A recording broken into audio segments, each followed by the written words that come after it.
Willy's Wonderland is a cult classic in the making, and in this video, you guys are going to be checking out my interview with one of the stars of the film. We're going to dive into how he got into everything. He does some voice acting, he does some great acting, and just some stories from Willy's Wonderland. So have fun, guys. Hit that like and subscribe button for more movie content, and of course, enjoy. So Willy's Wonderland, dude, I get to watch this film tonight, and I'm like psyched out of my mind. So when the script came across you, how did you get involved? That's just something I really want to hear about. So it was just the great American audition. That's how I got to be involved. So I got the script, I got my part, and I thought this is a blast. I got to get involved in this. Did a self-tape, did a couple more auditions, and luckily I got the part, and it was so much fun to work on this movie. It was fun to read, it was fun to audition for, and it was an absolute blast to be in. I bet, dude. Do you have any like fun stories on set or anything dealing with any of the other castmates that you got to deal with, or even the animatronics itself? Because they, for the most part, they look all practical effects, and from what I understand, they actually are. They are. Everything is a practical effect in this. It's classic horror, classic gore. Nick Cage is the coolest guy to work with. He's a consummate professional. He's everything you want him to be. That's and awesome. we were geeking out talking about Godzilla. He's a big Godzilla fan. We were chatting about Superman a little bit. I didn't want to get too into it because I know he was almost Superman, but he's just the coolest guy. Beth Grant, who, as you know, no stranger to horror with Child's Play 2 and in No Country for Old Men. She and we have great chemistry together. We became really good friends. She invited me over to her house. We worked on scenes in between scenes, had lunch together. Since the pandemic, we have done Zoom play readings together. So it's been really, really cool. That's awesome. And then Emily Tosta and I and a bunch of the other cast members, we went out all the time while we were shooting. Great. So yeah, this was filmed right before everything had happened. And did you guys hit the mark right, like as everything kind of started happening, or was it way before? I think the last day of shooting was February 28th. I think we had since it was a leap year last year, we had our cast and crew party on the 29th, and then everything shut down. It was pretty crazy. So you guys hit it like right there. That's awesome. Perfect. So this whole concept, evil animatronics come into life, and for me, that's just, as a kid, I was afraid of Chucky at Chuck E. Cheese. So this is like a nightmare for me, but I'm so excited for it. So is there a certain animatronic in here that like maybe freaked you out a bit, that you're like, oh, I don't know if I want to get next to that one? Siren Sarah is both sexy and creepy. So that I will say that. But Willy the man himself is the king of the animatronics and is very, very scary. That's awesome. That's so cool. And so how was the practical effects kind of done in there? Can you tell any like cool things that you kind of noticed on set, or anything that like you very much appreciate? Because it's giving me memories back to like Gremlins type days. Right. And that's like some of the things that I've been really excited about. So I'll tell you that there are actors inside all the animatronic. Okay. They are moving everything. And it's sort of a work of the people inside, puppetry, classic filmmaking techniques, sort of the Roger Corman style of making horror films. And everybody who worked on it is not only a professional at what they do, but they're also a student of that old horror style. So I think they've really done a wonderful job, and you'll see how cool it is and how real it looks. And have you actually gotten to see like a cut of the film yet? I've seen bits and pieces of the film. I haven't seen the full thing yet. So I, like everybody else, I'm looking forward to tomorrow. I cannot wait. Definitely, Gio's kind of like hyping it up to be this giant event, and it's been cool to like share it with like my friends, my girlfriend, everyone, like getting them hyped out of their minds for it. Like I sent it to one of my friends, and he goes, "This looks like everything I could possibly want and more." And I'm like, it absolutely is. So I'm just like, again, I'm psyched out of my mind. This movie just looks everything. So let's talk about you though. So like, I like to get a little bit personal and kind of talk. So, I was kind of going through your IMDb and what you've done and everything. And, I've seen you've done a lot of voice work within Days Gone, which love that game, by the way. Love that game. So I'm to see that you were even on there, like made me so excited. I was like, oh, he's on Days Gone. That's awesome. And then of course, Family Guy, American Dad. Do you like more of the voice acting, or do you like more of the, being on camera and all that? That's kind of like asking which of your kids do you like better. Honestly, it's such fun to do both. The only benefit, the greatest benefit of doing voiceover is no makeup, no having to dress up. You get to show up as you are, and you can play a lot of different things in voiceover. Like right now, I'm on a show on Facebook Watch called Rival Peak, which I voice a character. He's an Australian character named Christopher Sabun. Sabun is his spiritual name, which means soap. And it's a combination of a game, The Sims, meets Lost, meets Survivor, all wrapped up in this cool game and after show that's hosted by Will Wheaton. That sounds amazing. And that's where's that at? I want to send my audience that. Where is that? Please. So go to facebook.com, type in Rival Peak, and you can play the game. You can vote for your favorite characters. Hopefully, that's my character. It's we're 9 weeks into our 12-week run, and we've got 3 weeks left. And my character is one of the final 4 who hasn't been voted off yet. But some strange, crazy stuff happens on Rival Peak. So that is really unique. I love that. I love that, man. So, and going in about that, how did you get into this? Did you start as voice actor, or were you just straight on screen? So I studied theater in college, and I did about 11 shows in my 4 years there. Studied in Edinburgh, Scotland, did a show at the Edinburgh Fringe Festival. And when I got out of school, I tried to hit the ground running with extra work. I worked on some soap operas like Young and the Restless and Days of Our Lives. And then I got my break on Family Guy, actually. That was my first voiceover gig. I was there for a table read that my dad, who knew I was such a huge fan of Family Guy, American Dad, Cleveland Show, all those things, got me into watch a table read with Seth MacFarlane, where he's switching between all the voices. He's amazing to watch. That's crazy. And while I was there, we met Linda LaMontagne, who's the casting director. She's casted so many amazing shows. Not just that, but like BoJack Horseman, Astro Boy, a million things. And I met her there. My dad said, my son can do all the voices. He sort of pushed me to the front of the line and she goes, do them for me. So I did them and she goes, that's great. I need someone next week. Can you be here to do some additional voices? And I said, yes. And she jump-started my voiceover career, helped me get my first voiceover agent. And I owe so much to her. Hey, and sometimes that's all it takes. I mean, when I got into the whole film criticism stuff, that's what it took. It took me like, one person to push me. And then like, as I started kind of believing in myself a little bit more, I was like, I can do this. I can do this. And I'm really interested in voice acting. Like that's always been one of the things that I've been like so in love with. Like animation's like my favorite genre. And then of course, horror. What's some of your favorite genres?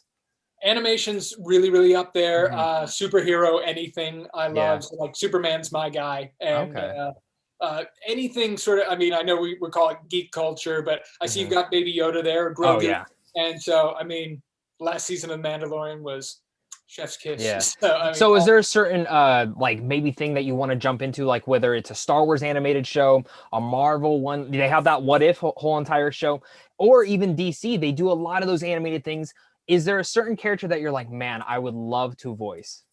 I mean, I would absolutely love to voice Superman on one of the DC animated films. So I own all of the DC animated films. I do love all the Marvel stuff.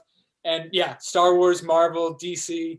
I'm also a big Greek mythology guy. So I'm a big fan of that. So anything Greek mythology I would like to do too. I don't know if you've seen on Netflix Blood of Olympus. I have. It's great. I love that show. I think that's awesome. So something in that, I think there's going to be a season 2 of that. I would absolutely love to be a part Well, it's championing you, man. I want to see you in a Superman. I want to see you voicing Superman. I want to see you doing all this sorts of stuff. Like you, like just hearing like just the little tidbits of you and kind of like just meeting you, like you're very delightful, man. And you're charming and hearing like where you've come from, like I can see that like in the same thing as me and other people that I know, and you've just pushed, and this seems to be kind of that film that maybe even gets you up there, because I believe this will be a cult classic. I really think it will. So tell me a little bit about your character in this. Who do you play? What do you do? All sorts of that, because again, I haven't seen this film. There's so much mysteriousness about the movie that it again, curiosity killed the cat, and maybe it will kill me watching this movie. But so let me know, man. Well, yeah, I definitely don't want to spoil anything, but I play a character. His name is Sheriff Deputy Evan Olson, and I get to work with Beth Grant, who is an amazing, amazing actress. And we had great chemistry together. She plays the sheriff. I'm her deputy for the evening, and I'm a happy-go-lucky, just fun-loving guy until all hell breaks loose in this movie. And I think, as you see in the trailer, Beth Sheriff's character throws me a shotgun. So what I think is going to be a quiet night turns into mayhem very, very quickly. So I bet. Is there any other horror films that you could kind of equivalent to how this movie is? Like whether it's like super bloody or maybe jump scares, or is there like anything that while you were on set, you're like, this reminds me of this? it's definitely gory. So I think you're gonna like this. It has, all the tropes that in Cabin in the Woods Love it. had and played upon. We are as well. So you're going to see a lot of jump scares. You're going to see a lot of classic horror stuff in this, I think. I love that because like Cabin in the Woods, that's one of my favorite horror films of all time. So maybe this will even skyrocket up there. Even so, looking in this, if you were to actually be trapped in Willy's Wonderland, do you think you would be able to survive the night? I think personally, as me, David Sheftell, I'd be dead in the first 5 minutes. I don't know. So that's exactly how I would be, man. Yeah. And which character do you think would grab you? Ooh, I mean, Willy is the main man, but there's a guy walking around named Tito the Turtle, and I think he could be some trouble. It's funny. He's the one that I've heard about, but have not seen like anything for. Yep. And he's kind of the one that kind of like creeps me out. I know there's Gus the Gorilla. Is that right? Yeah, Gus the Gorilla. He looks like he could bash you pretty quickly. The one I think everybody's gonna have to watch out for though when they see it is Siren Sarah. She's both seductress as well as murderous. So see, and that's what's just so cool is again that practical effects, man, and just it sounds like a bunch of fun that you guys had on set. It seems like you guys had like a little bit of like it feels like a family, and I'm sure that's kind of like what formed from this. It really, really did. And I got to tell you, when you're growing up and you're auditioning and you see movies and you're like, they must all be friends after the film and they must all be friends during it.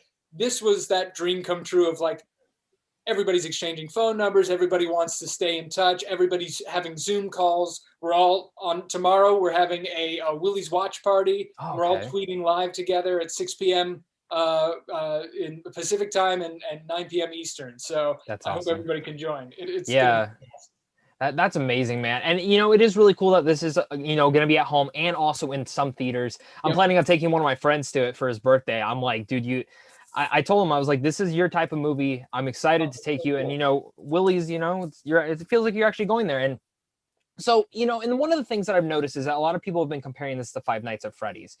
But for me, it seems a little bit not as kiddie, to say the least. Like Willy himself, the icon. Yep.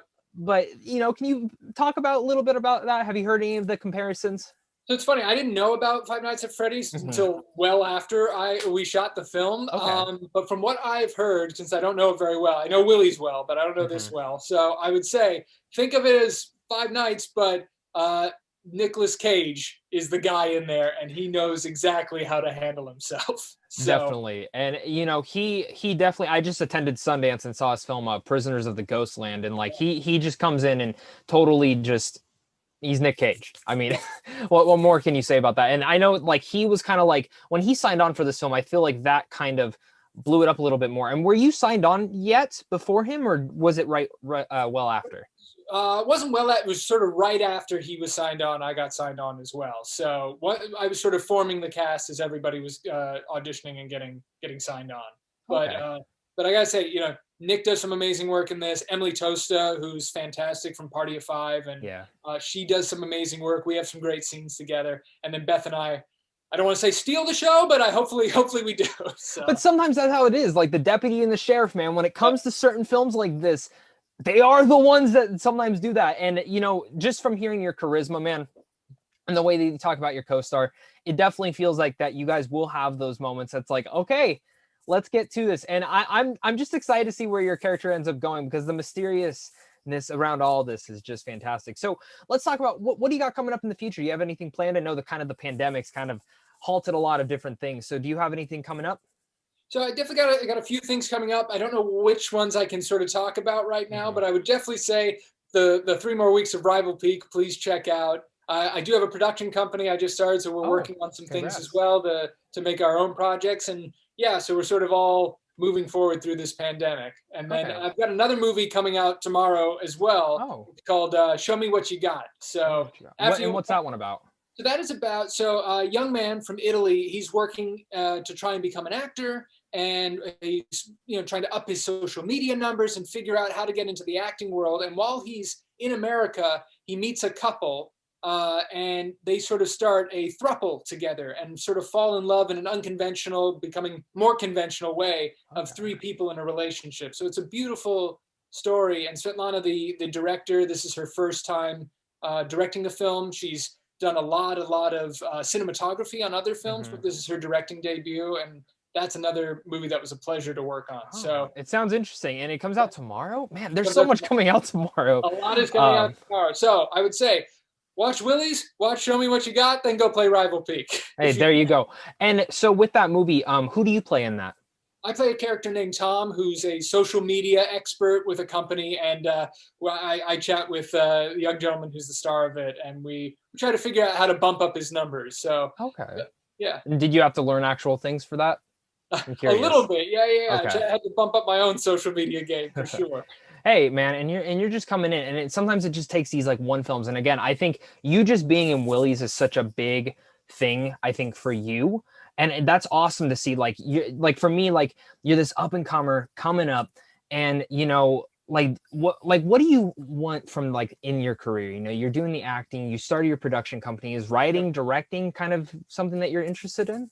I am. So I just joined the Writers Guild of America. Congrats. That's awesome. I appreciate that. And the kind of cool thing that I've been able to do with that is I'm now one of their hosts on their podcast called Third and Fairfax. Okay. And my first interview is actually with Judd Apatow, and that's oh my God. So I've sort of had this amazing year of getting to be in this movie, in these two movies, work on this voiceover stuff, and now through the Writers Guild, not only writing and starting to direct and produce some stuff, but also getting to talk to some of my heroes. So I hope people will go listen to that interview, because I think I'm definitely going to go do that, because I love Judd Apatow and King of Staten Island last year. I don't know if you got to see it. I'm sure you did. That's one of the big things we talk about. So we discussed all about King of Staten Island, which I thought was phenomenal. So I agree. What's your favorite Apatow film? Ooh, what's the one that like, oh my God, this is awesome? I do like 40-Year-Old Virgin. That's one of the best. Yep. Yeah, my dad showed me that at a very young age, and I'm like, shouldn't be watching this, but absolutely love it. Yeah. See, for me, it's actually funny people for me, and I love the inspiration and the way that he wrote that and how personal it felt from that. But man, you got so much exciting stuff coming up, writing, directing, acting, and all sorts of things like that. Is there a certain, we've talked about genres before. Is there a certain genre you want to play around in when it comes to that? I mean, look, superhero, anything I would absolutely love to be in. I know we talked, Star Wars, Marvel, DC, anything like that would be great. But, I've done a lot of dramatic work as well, and I would love to flex that muscle. So. Okay. And, hearing from your past and how you kind of like came about to all this, you've had that experience already, and that's so cool. So where are you from originally? I'm born and raised in a little town called Los Angeles, California. Okay.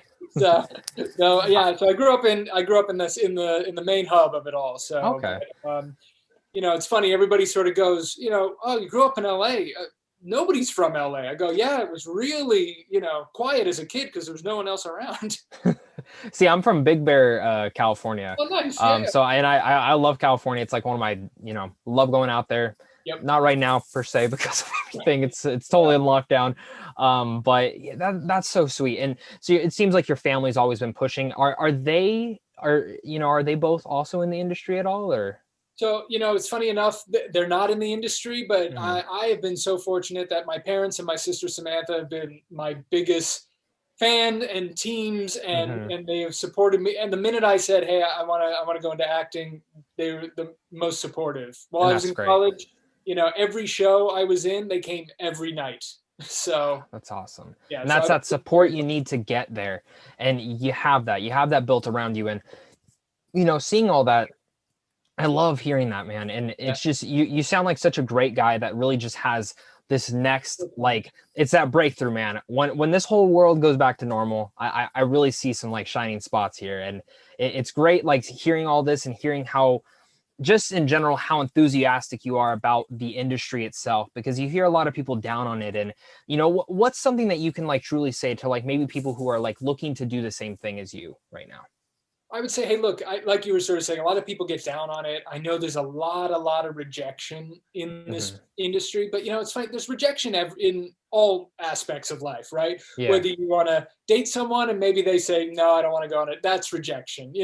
Whether you go for any kind of job can be rejection. But, I think if you push through, learn from your mistakes and adjust, perseverance is the best sort of thing in this business, I think. And that's really for everything, especially in the way that you're talking about it. Because I know, a lot of my audience always asks, like, how can I get into the film industry? How can I get that? And I think what you're saying is perseverance and growing. And again, not getting down on yourself, but just taking that next step forward. And, hearing and seeing again, just your IMDb alone, when did your career like really kind of start? When did you start kind of coming about this all?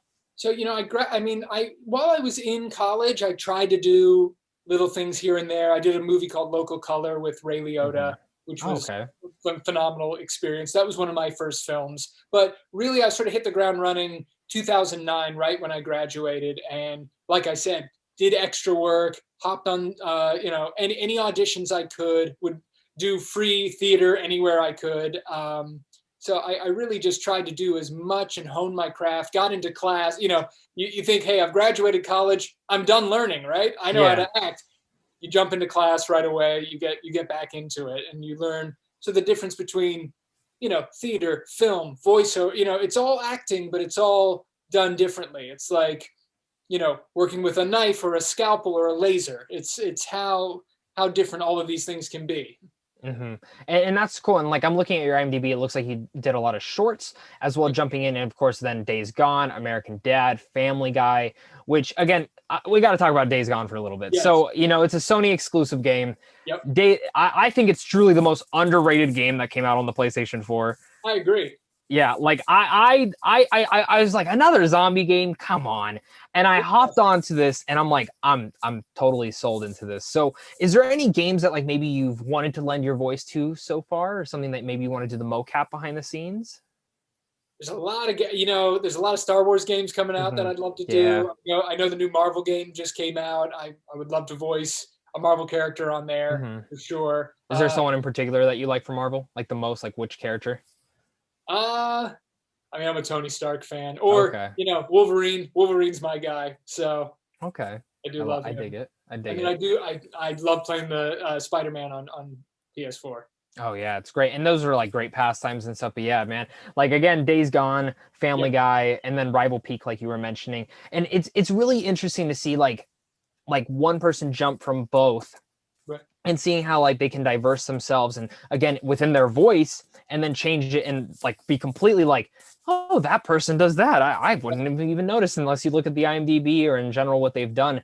So let's just kind of follow back. Let's jump back to Willy's Wonderland before we kind of start tying it up. So the movie comes out this Friday, February 12th. By the time you guys are watching this, it should be already out. And I hope you guys do check this out because the shirt says it all. Have you talked to Gio or anyone else involved, maybe telling what they're going to do? I've seen Gio's kind of talking about something else that he might be doing later down the road. We've chatted a little bit. We're friends on Instagram, so we sort of Instagram back and forth. I've chatted with Kevin Lewis, the director, as well, so who's amazing to work with. And I know everybody's got stuff coming down the line. I just don't know if I can chat about it yet. So okay, I don't want no problem. to get in trouble. Don't want to spoil anything. So. And I totally get that, man. I'm just as excited as you are to see what you're able to do next. So before we get going, I got one more question to ask you. Yep. When it comes down to a script, especially with Willy's Wonderland, how much of it actually stuck to the script and how much of it was pretty much improvised on the scene? Whether it's with any of the kills, because I'm assuming that people die in this, and because it's a horror film, or in general, just certain the dialogue.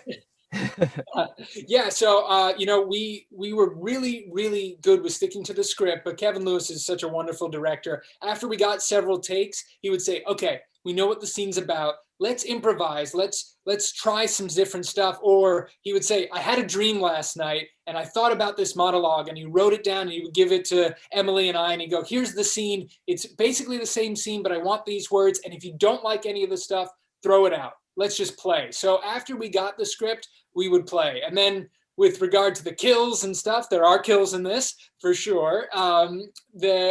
We would try several different ways. So okay.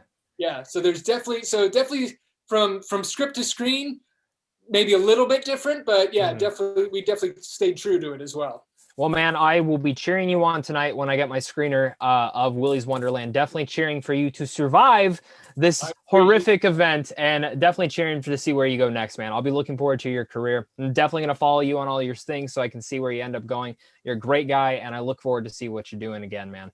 I appreciate it, man. Yeah, David Sheftell on all the socials. DavidSheftell. Thank you, buddy. Guys. It's been a pleasure. Yeah, no problem. Thank you so much, man. Guys, go support him as well, guys. Thank you so much for clicking on this, as well as head on over to Sandwich and Films on how to see films early. And just, guys, seriously, let's get this guy. Let's get David to voice Superman for the next DC animated film. I think I would just love to hear that voice in that Superman costume and in general, that face. So thank you again, David. Thank you, Zach.